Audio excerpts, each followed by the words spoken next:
Hello everyone, Fox here, and today's the day. Update 18 is out. So the Green Zone and the Plunder Pack are now available, which they have on their website. You can see them right here, some pirate stuff.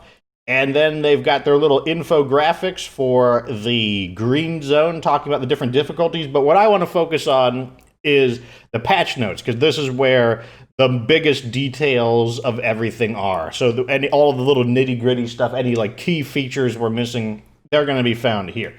So the party's over. We're just getting started. We hope you enjoyed celebrating the 2-year anniversary of State of Decay 2 with us last month. You might think that after a party like that, not to mention the release of the mighty Juggernaut edition just a few months ago, that the entire team might opt to just sleep in, but nope.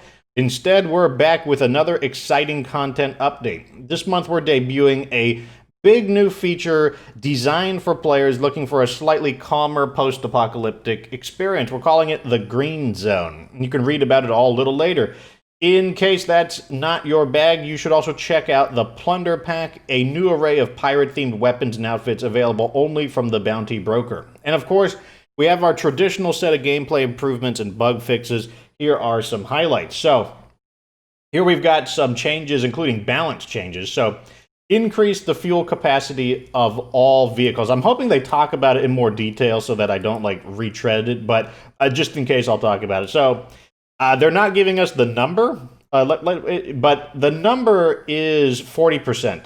They increase the amount of fuel in cars. Like, I'm looking for it right now to see if they actually talk about it. I'll talk about it here just in case. So they increased the fuel in vehicles by 40%. It does not change the amount of fuel that you put into a car. It just means that the car can take more fuel. And the way it'll be expressed is when you dump the fuel in the car, it just won't fill the car up as much, which might create the illusion that there's not as much fuel in each canister, but in reality, it just means that there's more fuel to fill up in the car. And the whole intention was just to make the driving experience a bit more enjoyable, while at the same time not changing the amount of fuel you consume. Increased research storage for all bases. Once again, it doesn't say here how much, but the answer is 10. So the lowest storage level was originally 15. That would be the level 1 storage facility. So the level 1 storage facility has now been bumped up to 25.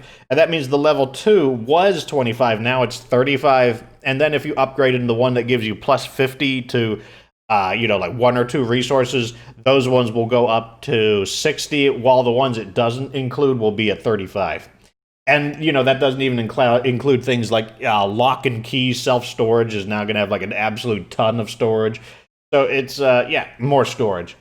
Easier to find containers in secured buildings. What this means is if you fully search a building, you do that by entering into each room once and removing the little like boxes on the room on the map.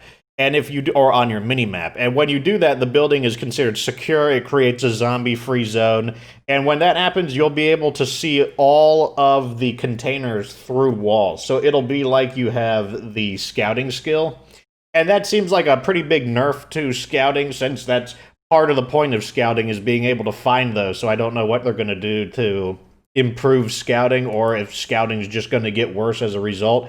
They tried to make it sound like, oh, well, with scouting, you'll already know where they are. But, I mean, it's not that big of a deal to just walk around a little bit and reveal the buildings in order to see the loot containers. So that's another improvement. Improved follower behavior against juggernauts and plague hearts, and I believe bloaters as well. The whole idea here is that if there is kind of a poison patch or something on the floor, like if the plague juggernaut smashes the floor and releases like their blood plague field, then the survivors are going to be smarter about it. They're going to try to stay out of it. Like, they're going to just, and then also they should continue fighting. So basically they should back off, stay out of any, like clouds of poison, and then continue fighting at range. And then tabs on the inventory screen. Basically, they took it's not too different. It's the original inventory screen. You know, you've got your character inventory, you've got your radio commands and whatnot, and they just compacted it into one screen. You still have to use the shoulder buttons to navigate it, though, so it's not that different. It does look a little nicer, though. Oh, they also rearranged the inventory in that your pocket inventory slots are on top and your backpack inventory slots are on the bottom, and your pocket inventory slots always get filled up first, so it just means if you want to dump your backpack, you always can, because it'll always dump the stuff out of your backpack and keep the stuff in your pockets. Welcome to the Green Zone. We've added a new difficulty to State of Decay 2. Think of the Green Zone as a more relaxed, accessible apocalypse designed for all those gamers who'd like to explore what's possible in State of Decay 2 without enduring so much stress. Here are some key differences you'll find in the Green Zone. Enemies deal less damage, your stamina lasts longer in a fight, freak zombies are much rarer, crafting items and buildings and facilities is cheaper, rucksacks provide more resources, and scavenging delivers more weapons and skill books. So one of these I want to talk about, freak zombies are much rarer. Someone talked about how the bounties will be easier in the Green Zone. Some of them might be, like, if you have to create like 20 painkillers, like that could be easier. But if you're like, oh, well, I'll be able to kill like 5 ferals easier. Yeah, maybe you can in terms of actually slaying the ferals, but the issue now might be finding 5 ferals to kill, whereas in like Nightmare Zone, if you had to kill 5 ferals, sometimes they appear in groups of 3, and that would be 3 out of your 5 right there. So you can try out the Green Zone by starting a new community and choosing Green Zone at the difficulty picker. You can also move an existing community to a Green Zone map by opening the difficulty screen and selecting Green Zone. So you change difficulties like all the other ones. It's a pirate's life for you. Inspired by our friends at Rare, creators of the exciting pirate game Sea of Thieves, we're expanding our Buccaneer options with the new Plunder Pack. This pack adds 4 weapons, 2 outfits, 2 hats, and 1 seriously sexy vehicle to the game. All 9 of these wonderful items are available by completing bounties for the bounty broker. Sea Dog Blunderbuss. Well, let's go over, where is, there's a picture of it all so I can point to it. Okay, so right here. So first off, we've got the Sea Dog Blunderbuss. That would be this shotgun right here. Some call this short-range shotgun-style weapon the original Horde Stopper. The Spyglass Rifle. That would be this right here. It is with a 50 caliber rifle like this elegant beauty, you can brave the darkest waters without the need for a bigger boat.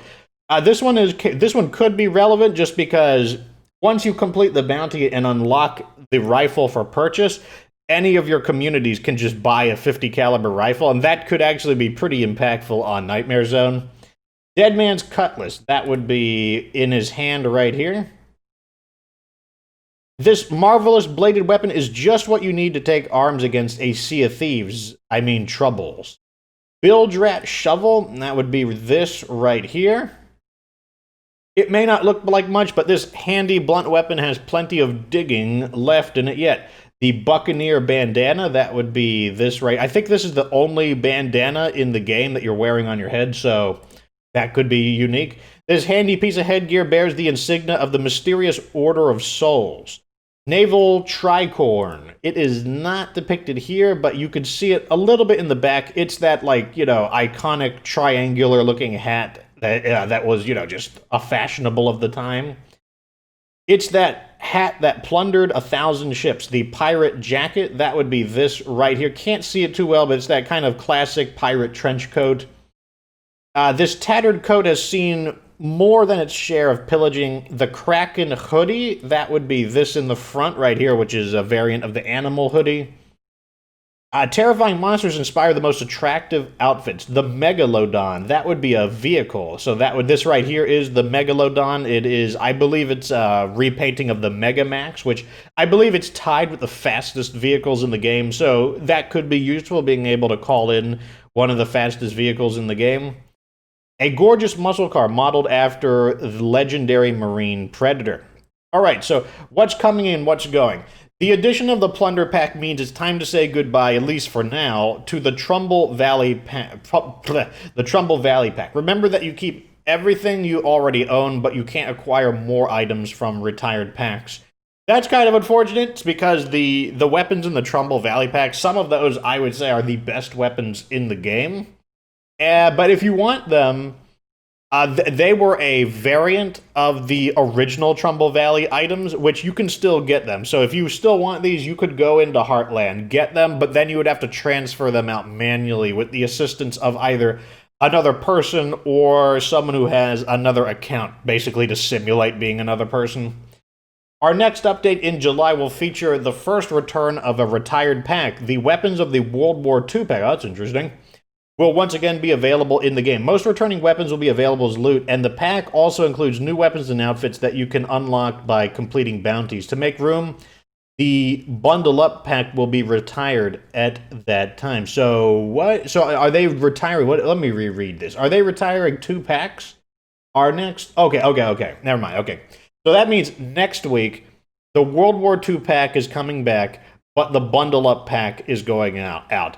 The World War II pack actually has a few weapons that are pretty good. One of them is one of the... I think it's one of the bars. There's a bar that's on fully automatic mode, and it has no other mode, and that's actually a pretty good weapon because it forces your AI allies to shoot at an automatic speed.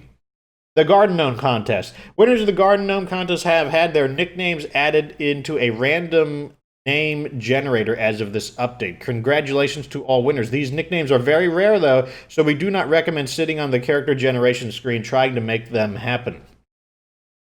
Other fixes, improvements, gameplay. You can now see all the containers in the building once the site has been complete. Okay, so these are what I talked about with the bigger notes. So we'll breeze past them since I've already talked about them. This ability was previously reserved to the Scout Specialist. Scouts can still see containers through walls, even though the building is secure. That's not really a perk for Scouts now. I think that, like, they could even remove this ability from Scouts, just because I don't think it's needed anymore. I think they should enhance the Scouts in some other way. Or I guess they could just leave it as a Scout nerf. The fuel capacity of vehicles are raised to 40%. Gas cans still contain the same amount of fuel, so it just now takes more cans to fill up the vehicle, but you can drive longer. The right side inventory now features tabs, so it's easier to navigate between them. That's the one where I talked about, where they just compacted it into it. It does look better, I will say. We improved the way our survivors determine whether they can interact with items. So this is one they didn't talk about. In the environment, checking both the character facing and camera. So they have this whole idea where if you choose the option where you loot and interact with items based on camera rather than character facing, they made it so that if you're like that, you can still get into a car without using camera facing. So you use character facing to get into cars, and you use camera facing to loot items, if you want to, at least. A minor accidental noise from stumbling or following short distances no longer attracts zombie attention. That's something like, if there's like a planter, if there's like a brick planter, I'm talking about something that doesn't even come up to like your knee. It comes up to like 2/3 up to your shin, and you hop off of it, it doesn't make a sound anymore. It's a pretty niche thing. Like, it's probably not something that's going to affect most people, but if you hop down something really, really short, it shouldn't make noise anymore. Combat. Pump-action shotguns no longer take durability damage. That's a pretty big one, and are effectively indestructible like revolvers and bolt-action rifles to help balance their slower fire rate. Basically, they want to treat pump-action shotguns kind of like revolvers, how shotguns can't be silenced unless you had the Trumbull Valley shotgun, which is gone now. You'll have to go into Heartland to get it. That was the only silenced shotgun in the game. But those weapons are now indestructible, which means that shotgun could become better. Like that, I gave that shotgun kind of like a 3 out of 5 for being kind of average. And, or I might have even given it a word. No, I think I gave it a 4 out of 5 for being, or, I guess a 2 out of 5 for being kind of crappy. But now that it's indestructible, it honestly could be a lot better. Like, especially my playstyle has changed a bit with shotgun, so I actually might rate it a bit higher now. Or maybe even quite a bit higher. That actually could be a decent weapon. Your survivor moves forward slightly when swinging a heavy weapon at an enemy just outside of their reach to avoid frustrating near misses. So one of the problems with the heavy weapons is that there's a whole the heavy weapons have a lot of knockback. That's one of their things. But a lot of times you would knock an enemy back, not over. It would just force them to stagger, and then like you would just kind of be swinging and staying still, and it was just really not very enjoyable feeling. So now your character will lunge forward, and when they say forward slightly, I watched them in the gameplay, and it didn't look slightly to me. It looked like a pretty significant move forward, like like their character just like slides on the ground forward to the enemy. So I don't know if, I'll have to try it myself. I might re-review heavy weapons again as a result of this, but yeah. Anyways, we increased bonus damage to Juggernauts from behind from 20% to 40% to make it more worth the risk of getting behind them. I mean, you'd think it's less of a risk fighting from behind and more of a risk to fight from in front, because when you attack a Juggernaut from behind, they only have one ability, really, and that is basically the backswing, where they just take this huge swing and just take a, back-fisted swing at everyone behind them. And honestly, that's one of their less threatening attacks. It's not the grab. It's not like the ground pound where they create like a plague patch if it's the plague Juggernaut. So honestly, beating them up from behind just seems like the way to go. And now it's 40% more damage, so it's quite a bit. I didn't even know they took more damage from behind, to be honest. We fixed a bug that could cause a survivor to get hung up on their own ally while attempting to charge and attack a zombie. If you watch my gameplay videos, you've probably seen this many times where, you just get stuck running at your ally, and then you gotta dodge to break out of it. So apparently that doesn't happen anymore. Followers now engage more intelligently with larger enemies like Juggernauts and Plague Guards. In most circumstances, they should use guns when appropriate to avoid area of effect attacks more rationally. That's what I'm talking about. So if the Juggernaut creates the plague zone on the ground, they should stay back and shoot them, which is fine. Like, the more they use their guns against Juggernauts, that's better. I would prefer them to always use guns against Juggernauts and only use melee combat as a last resort. Followers now prioritize human threats a little higher than zombie threats because hostile humans are scary, which is, kind of a specific situation if you're bringing an AI to help you fight against the enemy AI, which, I mean, I guess that's not too uncommon on lower difficulties, but yeah, they'll focus on enemy humans more. Followers wielding shotguns and fully automatic weapons now experience projectile spread like normal weapons instead of every pellet shell parading directly into the target in single fire. What they're talking about here is, before, when the AI fired automatic weapons or shotguns, the bullets had no spread. They would fire in a perfect laser line, and so now their attacks will spread like normal. Now, even the shotguns, like, the spread was compacted into a perfect, laser line, and so that's no longer the case. Which I guess that's going to be more of a good thing because I don't know how that's going to affect because they increased their aim. So, I mean, before, the AI is super accurate anyway, so maybe a shotgun, laser shots was really good against maybe a Juggernaut, just because every shell would hit. I don't even know if that's how they calculate shotgun damage against. I don't know how this will affect the AI. It could be better, it could be worse.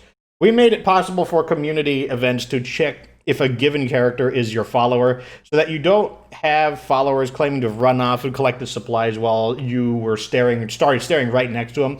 Basically, if you have a follower with you, it won't be like, hey, I went out and got some supplies, and here's some, snacks and medical kits, even though I'm your follower and I clearly wasn't doing that. Base management. We've increased the capacity of storage facilities to 10 for every resource, so, we talked about that. You can now check communities into the infirmary to speed up the removal of partial blood plague. So what this means is, normally, you can only put someone in the infirmary if they're completely infected, like they've got blood plague and they are dying of blood plague. And that was designed to stabilize the blood plague so that the countdown timer to them dying would not continue.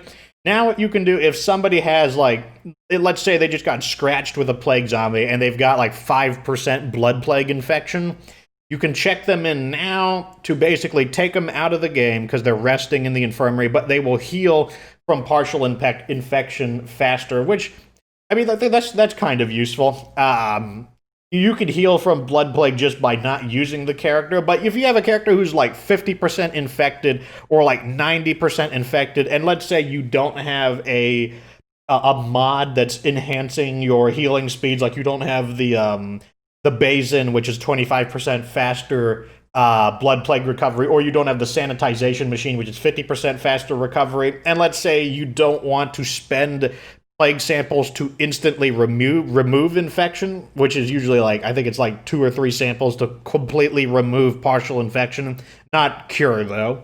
And if you have a pathologist, it only takes 1. If you have a pathologist, it only takes 1 sample to completely remove partial blood plague. This would be the way to do it. So it's going to be pretty useful in Nightmare Zone in the very beginning of the game, when you had someone who got really beat up, like 90% infection, and it would actually take them a while to completely recover. You could just check them in and get them into the field faster. This was the thing that many players assumed should be possible, which is checking people in, so it is now. This effect stacks with the benefits of the sanitization machine, the cleaning station, so I guess you'll heal even super fast, but the sanitization machine, you heal super fast already. Finding a new map via the upgraded command center no longer has a cost associated with it. This should remove some friction for changing maps. So now to change maps, you just have to upgrade the command center to level 2. You don't have to spend any influence to research the moving to new territory, researching new territories command. In the green zone only, so this one is only applying to the green zone. If you keep your morale at 10 or higher, new potential recruits will show up at your base once per day and offer to join your community. This should hasten the process of acquiring new people, though we're deliberately making these fairly average folks with no dramatically awesome or terrible traits, so they're going to be just kind of your run-of-the-mill guys. Someone in the community said, oh, that sounds like that we'll be able to farm awesome characters and basically put them in your character bank and then import them into other files. Unfortunately, that will not be possible, and he even acknowledged that. He's like, well, now that they're going to be deliberately average, we won't even be able to do that. We made minor tweak to make it seem less likely characters were eating their textbooks. That's an audio thing. Basically, there was an audio glitch when using textbooks where it made it sound like people were eating the books. As always, we fixed minor map issues as they cropped up, including an unfinished building interior that we discovered while playing multiplayer with fans of the game. That was another, visual glitch. And over here, you can actually see they've got some infographics on, how do you want to play the apocalypse? Do you want it to be friendly? That would be for the green zone. Do you want it to be tense? That would be for the standard and dread zone. Do you want it to be terrifying? That's for the nightmare zone. Do you want there to be a lot of loot? That's going to be the green zone because there's enhanced loot.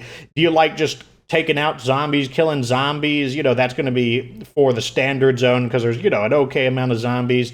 Do you want to be quiet and careful? That's the dread zone. But if you wanted to be, only the strong survive, that's going to be for the nightmare zone. The nightmare zone, honestly, like people say, what's the best mode for completing bounties?